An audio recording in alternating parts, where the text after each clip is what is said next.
In this talk, I'll cover a critical hidden connection between AI monitoring and explainability. I'm Anupam Dada. I'm co-founder, president, and chief scientist of TruEra. AI monitoring requirements can be naturally grouped into three buckets. First, it should provide broad coverage of model and data quality metrics. Second, enable fast, precise debugging. And finally, be easy to deploy and scale. Historically, the focus of monitoring has only been in this first bucket and in this third bucket.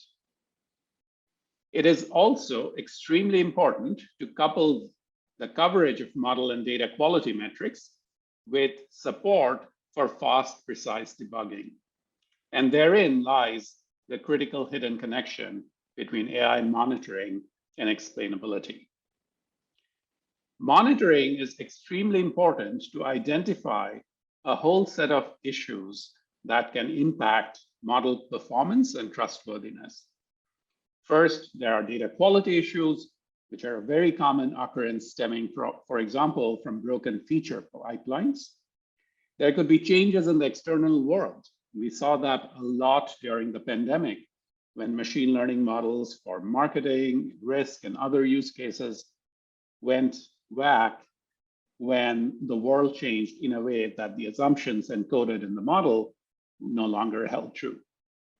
Another recent example of that is the Zillow debacle with pricing homes, where the Zillow machine learning models ended up overestimating the price of homes and had not caught up with the fact that the housing market had cooled down, and therefore their estimates resulted in a $500 million loss for the company.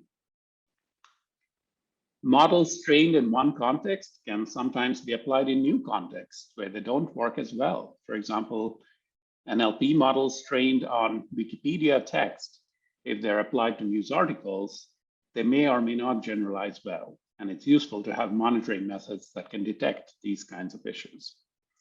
Finally, almost like the Heisenberg principle of physics, the model itself can change the world and therefore the future training data for it.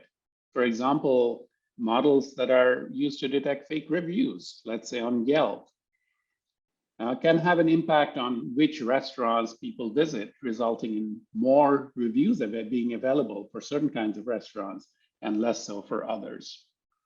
And in all of these contexts, it's extremely critical to have monitoring methods in place, tools in place to ensure that issues can be surfaced quickly and then ideally dealt with through careful debugging support. There are some challenges with standard monitoring methods. They often are used to measure model performance and deployment, but for many use cases, you don't get the ground truth labels right away. There's often a delay between when a model makes a prediction, let's say a fraud decision or a credit decision, and when the data becomes available to indicate whether it made the right call or not. We may want to compare distributions of ground truth or errors. And in these kinds of settings, again, the absence of labels or delay in getting labels can limit the applicability of standard monitoring methods. Sometimes we are able to track data drift or track how individual feature value distributions have evolved over time. But it leaves open the question of how to interpret the results. Does a shift in a particular feature, a small shift in a particular feature actually matter? Is it consequent? There can also be issues with tracking predictions and model scores. It's useful to track them, but why are they shifting? Questions of these forms require careful answers. And that is what a new generation of machine learning monitoring techniques are starting to support, including some of the work we do here at TruEra. It's extremely important in this setup to track what matters, certain specific kinds of metrics over time. For example, if you look at accuracy metrics being tracked over time, that's the solid green line here. That's useful and it's fairly standard. But in addition, it's also useful to be able to have forecasted accuracy metrics tracked over time, which is the dashed line in this picture. The forecasted accuracy can be computed even without access to ground truth labels. And it serves as an early warning system. For example, if the forecasted accuracy is starting to drop, like you see here in this picture, that might be a point to trigger alerts and give guidance to data scientists on how to debug the model. Model drift metrics or model score instability metrics, tracking them over time is also very valuable. And here again, when the threshold is exceeded, as reflected here by the solid red line, it's useful to understand why that's happening. So the first takeaway here is that it's important to have broad coverage of model and data quality metrics going well beyond the standard metrics, which have the set of challenges we reflected in the previous slide. But that's not enough. The next step is to go from tracking these metrics to enabling fast, precise debugging with root cause analysis. For example, in this model, the orange data is the new data and the green data is the old data. The metric will tell us that there is a drift in the model score distributions. The predictions are looking different.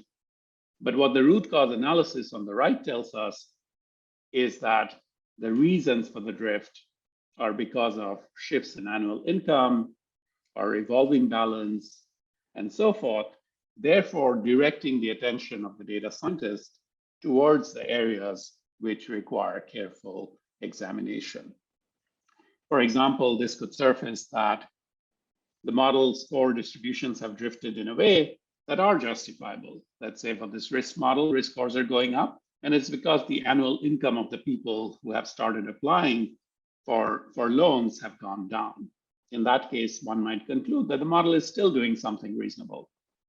If, on the other hand, the risk scores are going up, and it's because of reasons that don't make sense in the new world. For example, let's say post-COVID, the risk score started going up, and it was because of reduction in travel spending. And travel spending historically is associated with good risk, but post-COVID, that relationship no longer holds true because people stop traveling because of concerns about safety, not because their income levels had gone down. So in that case, the model has an issue, and through this root cause analysis, you have figured out exactly what the issue is, and therefore you as a data scientist can make adjustments to the model to reflect that change. And this kind of connection builds in a very significant way on a foundation of explainability that enables the root cause analysis. And that's the final takeaway message that I want to leave you with, that with better explainability comes faster debugging and higher ongoing performance for machine learning models. And that should be the North Star for any monitoring product. Thank you very much.